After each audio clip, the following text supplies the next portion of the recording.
B2C Growth, focus on sales channels, prepared for and presented at the 2016 Square One Entrepreneurship Training Program. Square One is a program of the Center for Emerging Technologies. CET is an affiliate of the Cortex Innovation Community. Square One is funded in part by the Missouri Technology Corporation. Business to consumer marketing in a target-rich environment. And the great thing about my current business is I get to make this incredibly bad pun. So we are in the target and shooting training business. And this comes from the background of all of the partners. As I said, we've got, it's very, I've got like the most boring personal bio of the guys I work with, right? So I've got Ken Harris and his partner, Justin Snell, who came out of an industrial design business, and we'll touch on that a little bit more. And we've got our very high profile partner, Jared Ogden, who is a U.S. Naval Academy graduate, then went to surface warfare, the SEAL teams, spent 8 years in Afghanistan and points nearby, and eventually decided that the bureaucratic zone he was headed toward as an officer was not what he wanted. Did some transition work, found that not to be as satisfying. Met Ken in the context of training and said, I want to start a business, right? And this is where his interesting personal bio comes into it, because when you're a tier 1 operator, right, when you're special forces, when you're elite units, you've got almost unlimited time and budget to get better and to get proficient and to get cognitively strong with weapons in high adrenaline situations, one after another. You know, been in a 24-hour firefight, they train a lot, right? When Ken and Jared looked at this, they found out, they came to a couple of conclusions, right? Jared's worked in this ultimate pass-fail environment, right? Because guys in his line of work that are not sharp get dead. And that's just, that sounds crass, but it's the case. He also made an important point. Everybody loves Die Hard, right? But it's not generally the way it works out. You don't rise to the occasion like that. You default to the level of training that you've got. Oh, sorry. Go back here. Right? So the idea was, how do we bring tools that make shooters better in a way that is engaging, interesting, productive, and has a price point that regular consumers can access? Right? How do we bring tier 1? And how do we do it in such a way that it's not a grind? Right? And this is, right? Ken comes in. So we've got some fairly interesting products. A line of silhouette targets from hunters to zombie preppers. We've got reactive targets that have some very neat characteristics. And we've got a very sophisticated but yet affordable system that presents no threat targets on a randomized basis to individuals, and whether those protectors are shooters, CCW, household protectors, law enforcement, military. These tools all have one thing in common. They teach the thought before the shot, right? When you and I go buy a target, we can go down to Walmart, buy the target, take it out to the range, take it out to somebody's land, staple it up, walk 25 yards away, then we shoot it. How long have you been thinking about shooting that target? Well, since the moment you walked into Walmart. But if you're really a hunter, or really a shooter, or really defending your home, or really a cop, you don't get 2 hours or 6 hours. You get seconds. So how do you get better in the context of being able to do this on a reasonable time schedule, on a reasonable budget, right? So as this concept came into being, we created a team that had specific skill sets. So we had Ken Harris, who led the anticipation team. And I'll talk a little bit more about how that process works, but really to find white space, to go back to our previous speaker, talk about where's their opportunity for good margin products, where are their solutions, where are their pain points, where are their opportunities not being addressed. It's his killer application, and he's very good at it. Jared Ogden, obviously as Naval Special Warfare SOCOM, he validates this product, right? By the time he says it's right, it tends to be right. My background has been in the business side, and that's going to be at the heart of what I'm going to address today, because this is a very big and very interesting opportunity. So to touch on just slightly, and this goes back to some of the questions everyone was asking about the importance of psychographics, right? So here's your traditional process, right? Sales staff asks for something new, your customers need something new in the marketplace, and you brainstorm some stuff, and then the CEO comes in and looks at the concepts and goes, I like that one because it's blue, right? You invest in the development, you go to market, you hope everything works out. You can see where this can be problematic in terms of allocation of capital, right?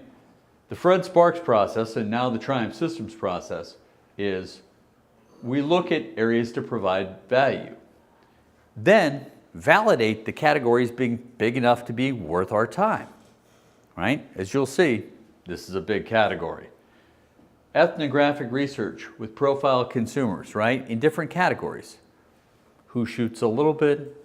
Who shoots a lot? For whom is it life and death? For whom is it a hobby, right? And all of these groups separately profile.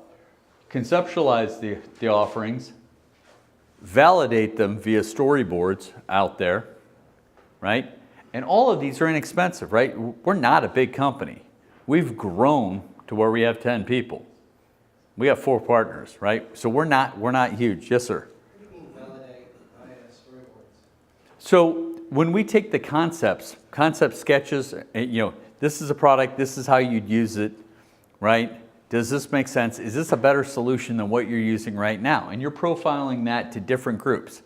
Guys that shoot on the weekend, guys that shoot 10,000 rounds a year, guys that do it for a living, right? Professional or amateur protectors, right? And get a sense for their reaction, their willingness to adopt that whole, familiarity, favorability, inclination to purchase, intent, all the way down there. And by creating very specific panels, which are also relatively inexpensive to do, right? And can be done informally, you can get a good feel before you jump into market and start producing things that the market's real, significant in size, and there's going to be adoption, right? Then you invest in development, tooling, the other capital investments that go with it, supply chain. Bring your inventories, take it to market, expose it to the market for adoption. We did this earlier this year at the NSSF SHOT Show. Our reaction was great. It was really a validation of what Ken and his group do. But there are ways, by turning this backwards, by thinking through and pushing through every step, right? And you can do this really informally, right? You talked about your group was what, mothers or women, 25 to 45? You can create a focus group out of those people, either your prior customers or people that look, sound, feel like your prior customers very easily. And you can do all these steps, right? It might not be as formalized, but all of this is here for the taking. And I'd ask anybody has... Dave, that is awesome information, and you know the one I said is horrendous. I might not be the only one that can't read the small print on the chart.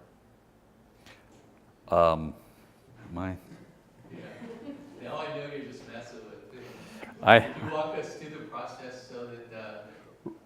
Right. So, again, the process is... not to redo, but just to, what are the specific headers, just as a summary? Right. So, brainstorm opportunities to provide value, identify category as viable in size, big enough market, conduct ethnographic research with profile consumers, right? And that's just focus groups. And that can be done really informally. We formalize it a little bit more. We're a little bit more experienced. Conceptualize the offerings. Okay, they've got these pain points. They've got these things that they want differently. What do those look like, right? And those are going to get winnowed down, right? We've got 3 SKUs. We started with 12, 13. That's an awesome point. I hate to be interrupted, but Sure. just, like, for the level that we're at here, what Dave is talking about and the experience that goes into that process, you know, once again, it's really, really easy to sidetrack. It's much easier to say, wow, we have 12 SKUs, I can see a markup for 12,000 SKUs. You know, that's a bit of an exaggeration, but you know what I'm talking about. To be able to go through a process, even if your categories are slightly different than the ones that are appropriate for this business, to simply have a process and to go through that process of elimination and to be able to use your mentors and your advisors to help focus the business is one of the key takeaways that I think here, and I think Dave's done a really good job of walking us through that. So once again, even if your individual categories and your individual steps are not the same, to simply have steps and to make sure that you keep on task and focus on profitability and a minimum viable number of SKUs to get that business off the road or off the ground is very, very helpful takeaway. So, for example, one of your SKUs might be those targets. Mm-hmm. So there's 4 or 5 items within that category. So it's pretty simple. We've got 6 SKUs and 3 families.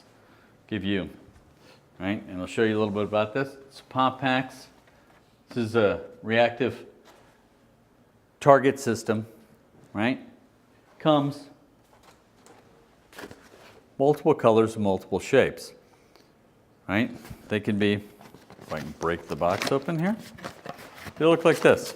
Their form function is a Capri Sun. Really is, right? But they come out different colors, different shapes. As you put these, let me get a different shape. Okay? So, and there are 12 of these. They can be arrayed out there. And so, as you put them on a fence, on a wall, someplace safe, someplace with nothing behind it, right? And you call out and have to shoot these by color, by shape, or both, right? It forces what? A thought before a shot, right? It's not just everything downrange gets a shot. You see how that's problematic, both on the range and in real life, right? And when you get 2 people out there, I've got 13 and 15-year-old sons, right? When you get competition, you get adrenaline. When you get adrenaline, it's easy to say yellow circle and somebody shoots a yellow square, right? Because you're not thinking, you're doing this faster than you're thinking. This teaches both. Consider what you're doing. Understand what's downrange, what you're trying to do, and then do it, right? So, yes, 1 SKU, 1 family, right? We've got 2 of our 4 here. I think you'll love these, packaged for retails. The Zombie Apocalypse, and of course, a favorite of our SOCOM and tactical guys, the soon-to-detonate terrorist. Okay, we also have ones for hunting. We've also got simple humanoids, but that's all 4 that there are in that. Finally, there's a single product in the Pivotal Trainer family. It is just it. It's a neat product, and we'll not try to make this too much of a product demo. I almost wish I would have brought one, but again, its whole function is to start at 0 and have threat, no threat. It can go 90, it can go 180, its timing changes, right? This forces you to think, right? We've got cases where every day where you've got shoots that shouldn't happen, encounters between armed people, unarmed people that don't need to happen. Our tools help the thought before the shot, right? So when we talk about the opportunity, right? This is where we come from. Our company is not going to affect gun culture in the United States. We are an armed society, right? And we are likely to stay that way, right? It is a big, big market, right? $48 billion in hunting and shooting, right? Customer base is strong and going, right? 21 million target shooters versus 12 million baseball players. I get 2 kids and it seems like everybody plays baseball. So that, right? Target shooting moving the right direction. Accessories moving the right direction. Proxy data like concealed carry permits, way up, all right? 51,000 retail gun stores. Let me kind of put that in perspective. Could you go back, I'm sorry, to that last slide? Yes, ma'am. Because that's good. Oh, if you like this one, you'll love the next one. Right? So this is a growth area. Right? And to give you an idea, right? These are gun dealers. Online, brick and mortar, there are 65,000 gun dealers in the US. There are 38,000 grocery stores, 14,000 McDonald's, and a little under 11,000 Starbucks. If you add those together, there are fewer than there are gun dealers. So you would think we have struck gold, right? But we are a 10-person company attempting to talk to 65,000 customers, right? So this forms a fundamental challenge of what we do, right? So great products, they're sine qua non, right? They're necessary, but they're not sufficient. They're more good ideas than they're good companies, right? And we've got great products. The other thing for us to remember is we can be a huge success, right? We can do extraordinarily well in this market and still be relatively insignificant to everybody that we consider a customer or partner. Our rep groups, our distributors, our big retailers, right? Do $100 million a year and we would still be nothing to Bass Pro or to Walmart or to Midway or to, right? So we've got to remember that what we're like as an organization to our partners matters, right? So how do you stand out? Well, be a great partner. And that sounds vague and hard to do, but have a great brand and have that brand mean something, right? This is really where it reflects on our last speaker, right? We understand what we're out there to do. We design innovative solutions for training with firearms that make you better and are enjoyable to use while you're doing it, right? Have great service. Have a clear message and clear communication. This is where having a team of brand specialists as partners really is a benefit that you don't always get. That being said, there are people that understand brand that work very small scale to very large scale, and those resources are out there, right? The other thing is be profitable. Be profitable as a company, right? You will not help anybody, you will not solve anybody's problem if you are not consistently profitable at what you do. And your consistent profitability enables you to have everybody that works in your downward-facing supply chain be profitable. Your external salespeople, talking about rep groups, right? And we could talk specifically, right? Because we've had non-fits as well, right? But we're profitable for them, right? We have enough margin, right? Right when you look at your margins and think, God, we're going to kill this, that's probably just enough, right? Aim high for margins because it enables you to treat your counterparties well, right? I was just going to say, I did not pay Dave to say this, if this sounds like what you've heard for the last month. So it's really true. You know, part of it, so you know, we deal with a company called United Sporting Companies, Ellett Brothers, right? They've got an 1,800-page catalog, right? If Little Triumph Systems is a giant pain in the rear to deal with, they got 1,800 pages of guys that they can go sell, right? Sir. So with that specific example, are they a distributor? They are. They're a large two-step distributor. And talk a little bit more about them in a sec. But Okay, I'll ask. oh no, go ahead.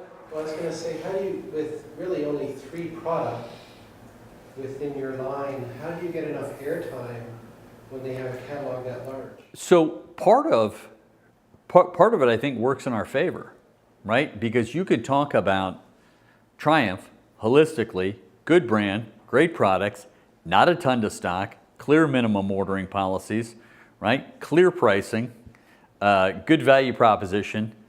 As I said, by being profitable, the distributor makes money. The retailer makes money, right? Everybody in that chain, there's enough room in there for everyone to have a successful transaction in there, right? So I think our simplicity helps and doesn't hurt us, right? We're neat. We've got great collaterals I'll show you, right? We've got a clear message. Our packaging is, as you can tell, retail friendly. It's pretty arresting. It's a little bit different than the usual paper targets in a sack, right? So, it's funny that you can do good for your partners by doing well for yourself, right? But it is exactly the case. Okay, let's go. Right? So there are so many routes to this customer, right? Your independent stores, your regional chains, right? I mean, if you're not from the upper Midwest, you've never heard of Shields, but if you ever get a chance to go to Fargo, it's the greatest sporting goods store in the world. It's unbelievable, hundreds of thousands of square feet, right? But this is Shields, and they're a first class. They have one in Springfield, Illinois. So go to Springfield. These guys really execute, right? And these centers of excellence are all over, right? Sports Chalet, Turner Sports out west, right? They're not household names here in the Midwest, but if you're not dealing with the Chalet or Turner's out in California, Arizona, and Nevada, you're not doing it. There are internet merchants, right? And these are essentially catalog merchants, right? Sportsman's Guide, Brownells, Midway down in Columbia. These guys do huge businesses, and they're great leverage for you, right? They send out, I don't have the money to send out 1.2 million of anything, but they do, and they do it every quarter, right? So then you've got, it's kind of the usual suspects in what we call specialty mass, right? So Bass Pros, Cabela's, which are about to be one thing, Dick's, Academy, right? You've got mass merchants, Target and Walmart, right? But you've also got big buying groups. NBS has got 350 constituent members buying all through one show at one price. You've got two-step distribution, right? In big outfits, right? AccuSport, Maurice, Ellett Brothers, Sportsman Supply here in town, giant one. They're all two-step distributors, and they distribute to, right? And they're a force multiplier, and I'll talk a little bit about that. They have independent sales reps, right? And finally, our company website. And our company website functions as the seller of last resort, and it's great. Margins are phenomenal, right? We don't ever expect it to be great because we sell at MSRP plus freight because we don't compete with our customers. That's another part of being a good partner. Don't be in competition with your downstream supply chain, right? So we're like the Nike store up there in Chicago, right? If you want to come in and pay full boat, $210 for, the LeBron 9 mid, it's all there, right? And we'll sell it to you on those terms as well. We also get a lot of the oddball ones to places that aren't served, right? So we sold them through the website to, places where we don't have distribution yet.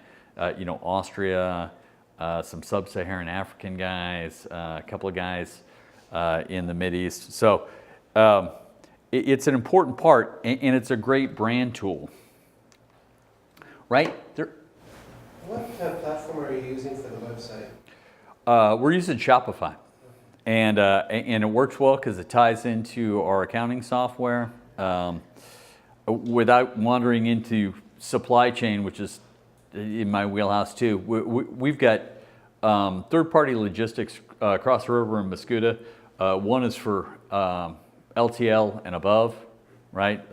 Less than truckload and above, so palletized goods and larger.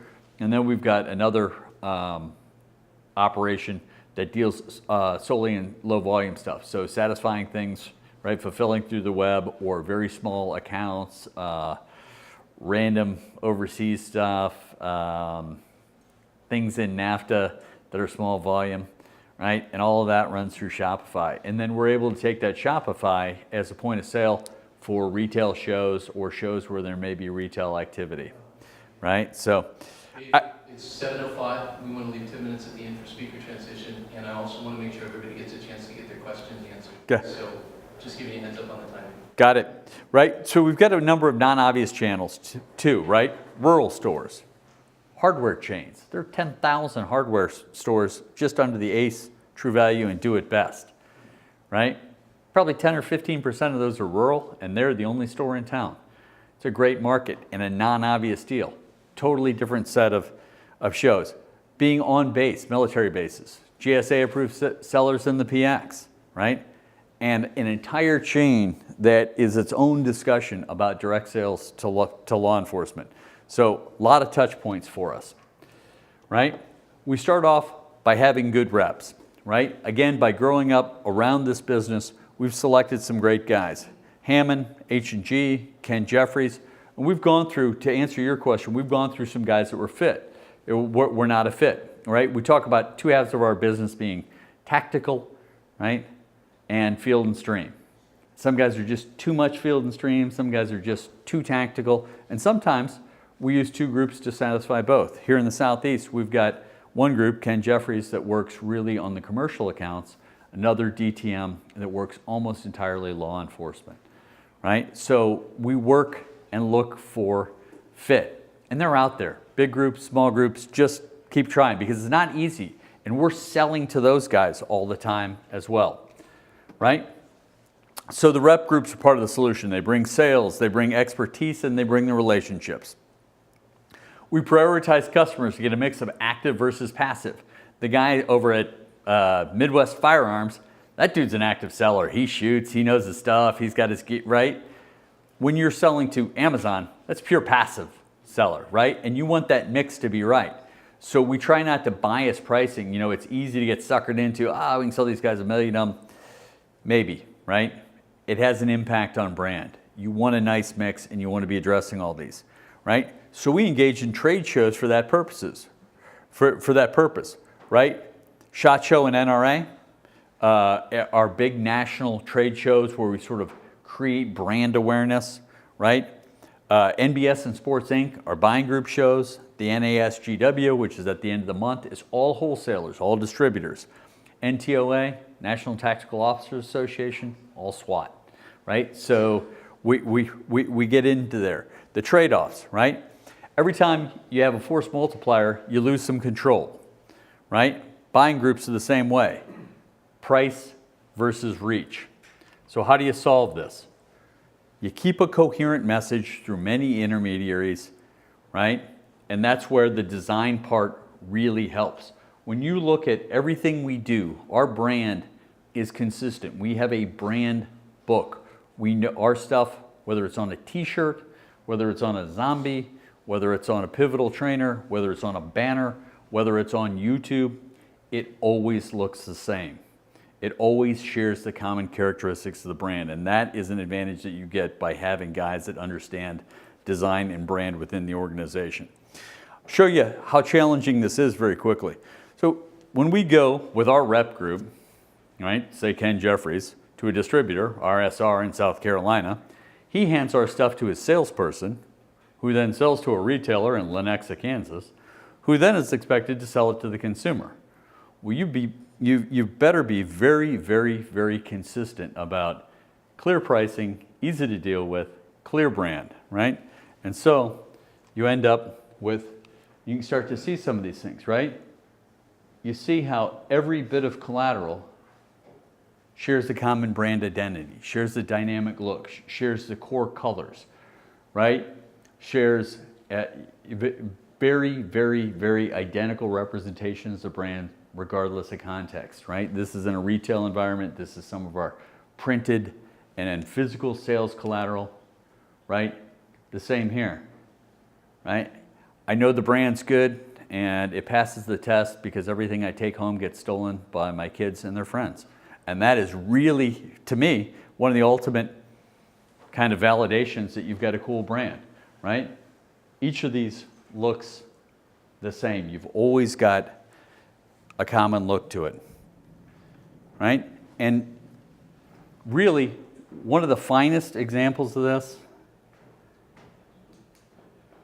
is give you an idea of what we put together when we have an electronic or dynamic media environment. And this could go to our dealers in a retail location, on YouTube, embedded in a website. So this is just a little sizzle reel about who we are and what we do.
So, if you want to get better, be better, train with Triumph. All right, questions? Yeah, one comment that I like about this. Most of, from what I know, what everybody else's ideas and mine are, it's something that we're wanting to make and build and sell. And if I sell one to you, you're going to have it for a long time. What I see that you sell, people buy, they use it up, and they got to go buy more again. So that's a pretty good deal. There was some thought. So we sell in two categories. One is more high dollar capital goods, like the pivotal trainer, right? The frame itself and the motor, which retails for about $400. And then we're in largely the consumables business. And we do it in a way that is different and engaging and very dynamic. So yeah, it's kind of razor and blades, and we like the model. Can I answer any questions about kind of how we get out to the marketplace? Go ahead. I was exactly going to ask that. So like you said kind of in your speech, like the best gunfight's the one that doesn't happen, and a lot of people don't realize how unprepared they are. How do you make your customers appreciate the fact that they need to really train and prepare when they might not have had the experience to prove that?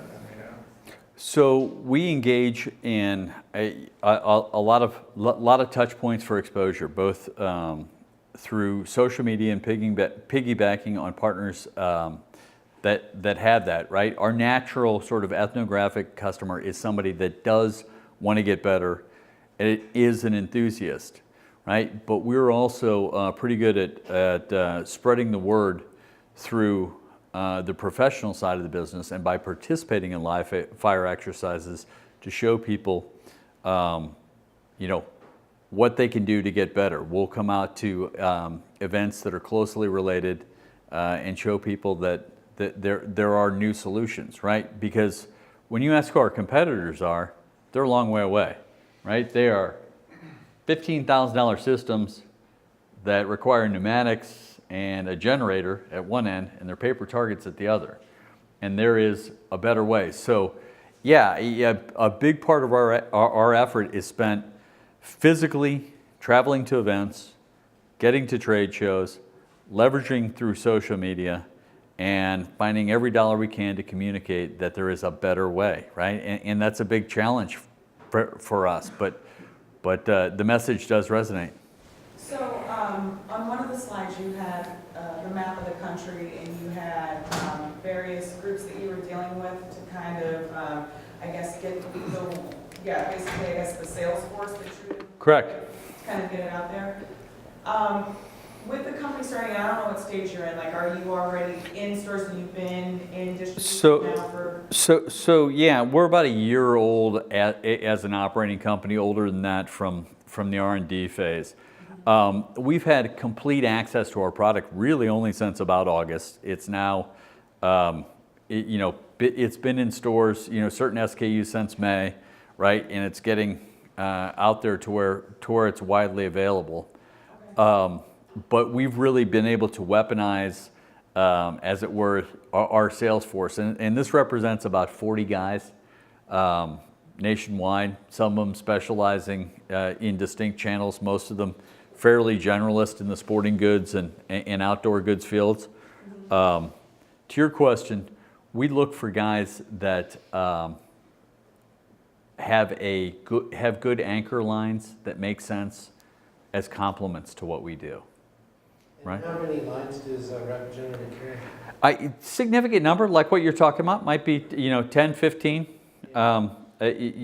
Generally they try to be category exclusive, right? And that's really the key. And we've armed them with good demos, good collateral, and we've also armed them with a willingness to get on site, right? So my strength in these negotiations are helping to set the financial terms for some of these large key accounts. Jared's, for instance, is really, when it comes to a live fire exercise, nobody's more compelling than he is. So, the second part of my question was whether a lot of us are not quite in production phase yet. So a lot of us are thinking about how our product's going to get to market. But our concern is we've seen you've done it, but ours is capital. Like how do people So is ours.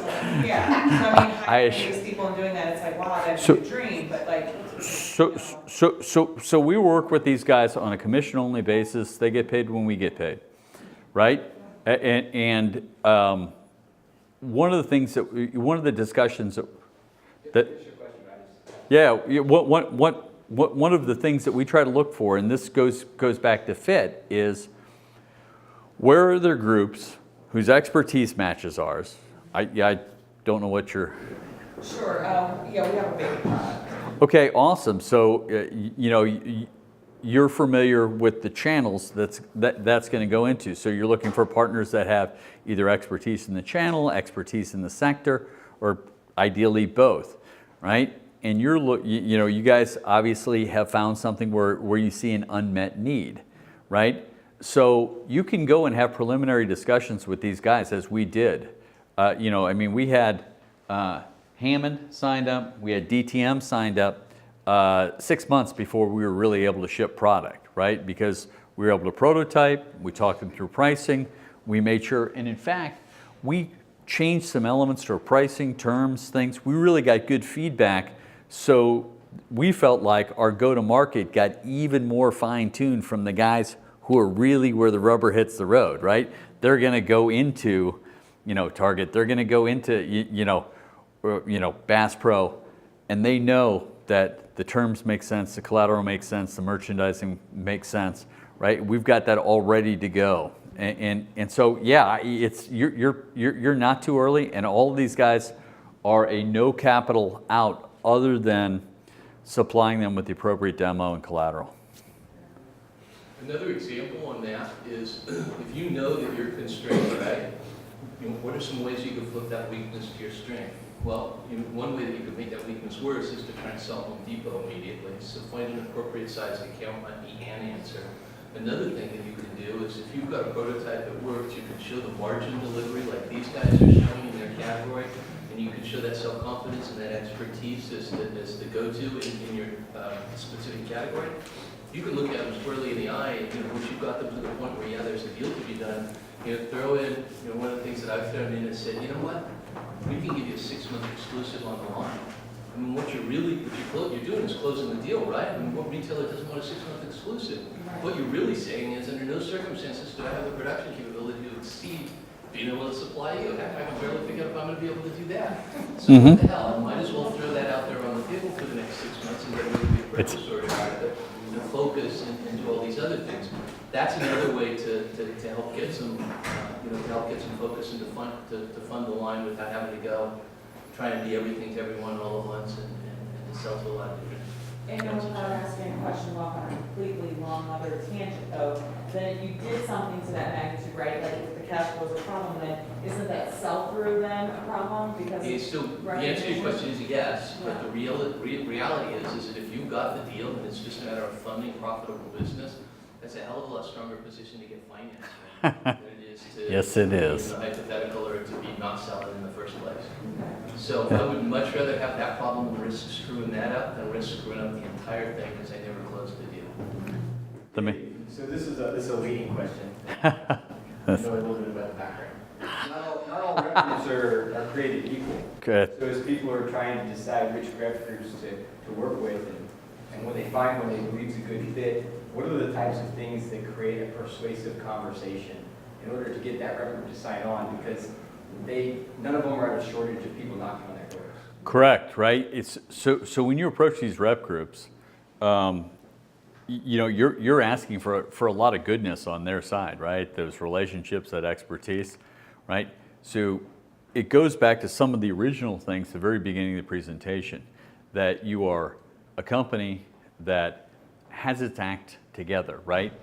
Our products are great, and our products draw a ton of attention at shows, and they're awesome and they're fun, right?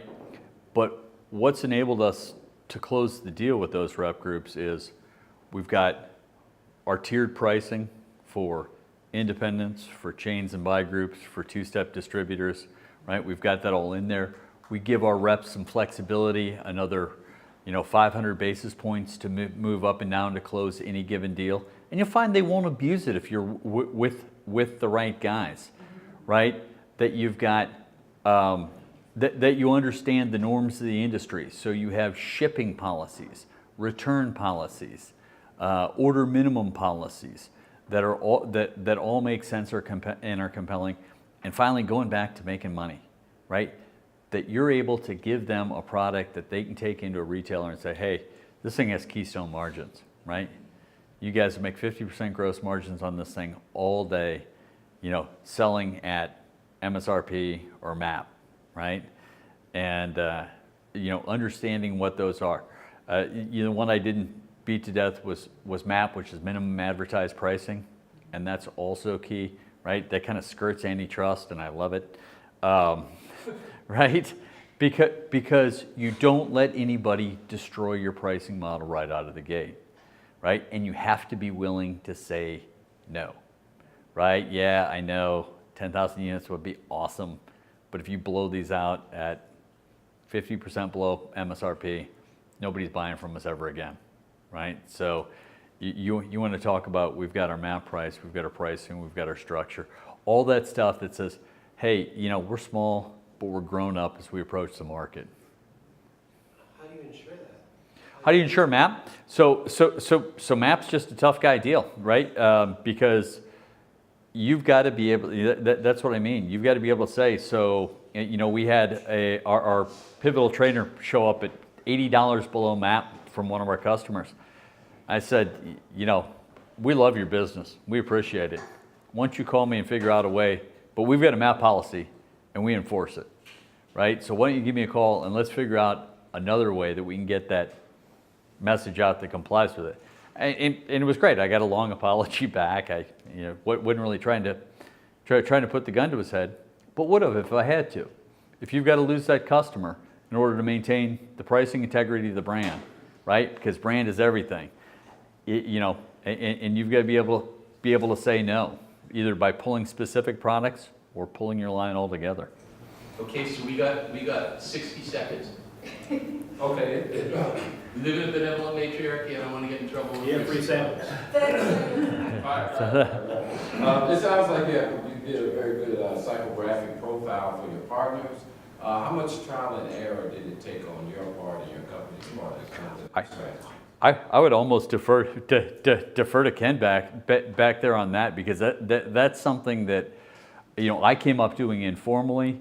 I know they've perfected this product at his prior design firm over about the past 10 years, so you might want to spend. Hey, full disclosure, Ken is the designer. He is also the founder of Fred Sparks, and he is also on our fiduciary board at St. Louis Banks. So, full disclosure. I don't know, is that good or bad? That's good.